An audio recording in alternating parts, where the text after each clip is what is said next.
Ba ba da ba da. Ba ba da ba da. Ba ba da ba da. Well, if you play Bust a Move on the Super Nintendo, you're going to be hearing that tune quite a bit. So Bust a Move on the Super Nintendo, this is one of my favorite puzzle series of all time, and I don't really hear enough people talking about this game, to be quite honest. This is a real classic, and there's been a lot of sequels to it. There's also a superior game on the N64, but we're going to be talking about this edition for the Super Nintendo.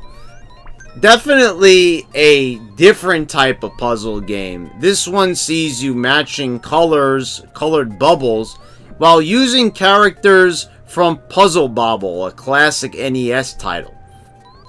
You're going to be going through 100 rounds of challenges if you play the challenge mode, which I did for this playthrough for the sake of this review.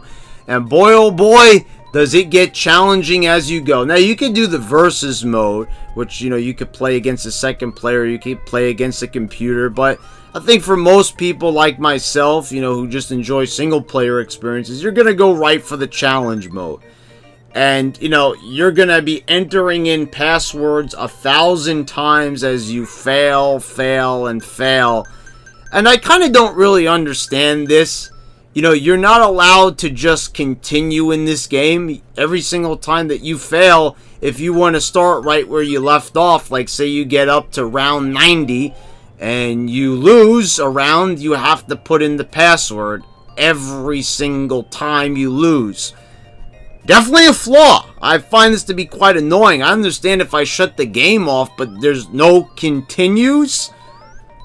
And then what makes it even more infuriating is that after you complete the last round, which is, the 100th round, and you fight the boss, and there's only one boss in this game, by the way, you will be greeted with a message that says, try next time using less credits. What credits? There are no credits in the game. Every single time I wanted to continue, I had to use a password. But it's hard to get mad at this game because it's so fun and I enjoy it. It's very bright, it's very colorful, and the music is really happy. And, you're going to be hearing that same track 99 times because the only time the music changes is when you get to the 100th round and you face the boss. But there's just something very relaxing about this game. It can get kind of tense, as you're throwing bubbles at trying to match colors, because what you're trying to do is avoid the colors from getting too close to the bottom of the screen. Once the bottom of the screen gets too crowded and it goes past the line, well, that's it, you lose the round. So it's a very interesting mechanic.